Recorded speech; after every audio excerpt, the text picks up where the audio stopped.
एक बार माता दाई सुभद्रा दाई के जयकारा कर एक बात वंदना स्टार्ट करबो।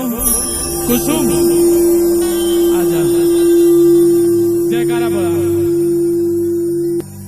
बोलो परम पूज्य गुरु घासीदास बाबा की।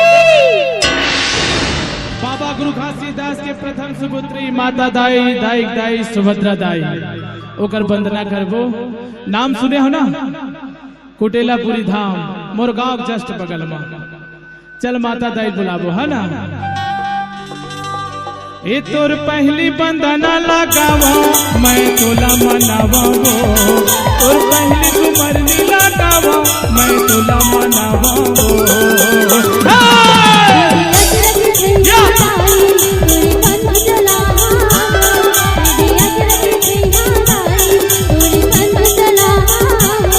तोर पहली बंदना लगावो मैं तोला मनावो, तोर पहली कुमरनी लगावो मैं तोला मनावो।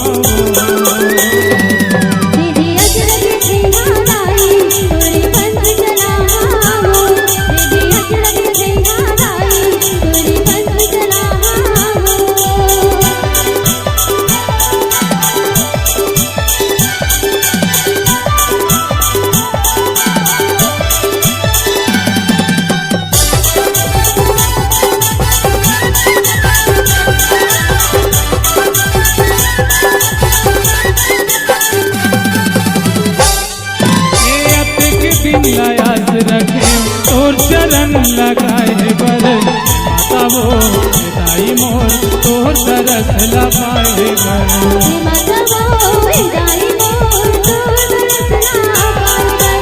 अतेक दिन लायास रखे तोर चरण लगाए बर माता वो दाई मोर तोर तरस लगाए बर।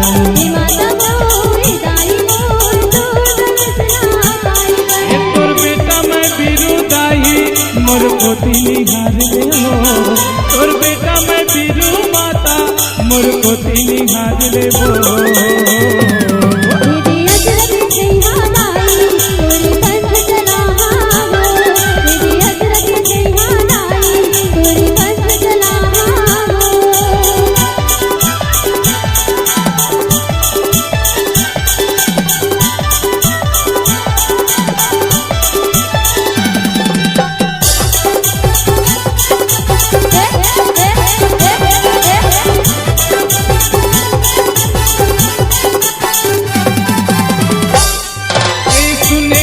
तोर महिमा लावो अजब गजब नियाली है।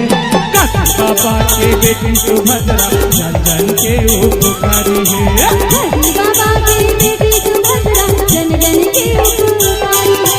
सुने हवा तोर महिमा लावो अजब गजब नियाली है।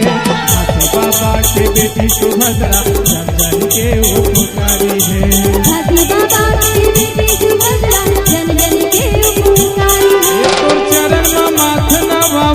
नरियर पांच घावावो और चरण में माथ नवावो नरियर पांच घावावो।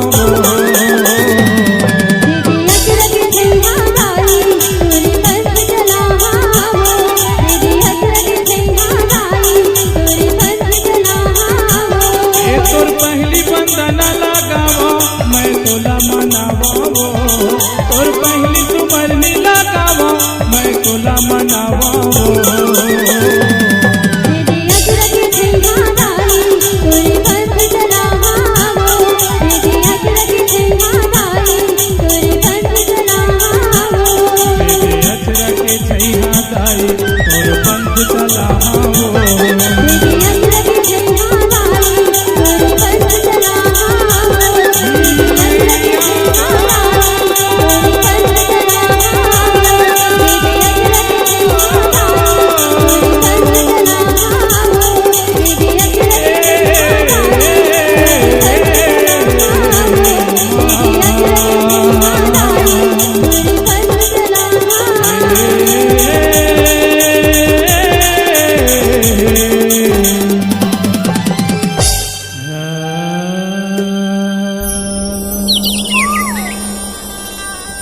बोल माता दाई सुभद्रा दाई की।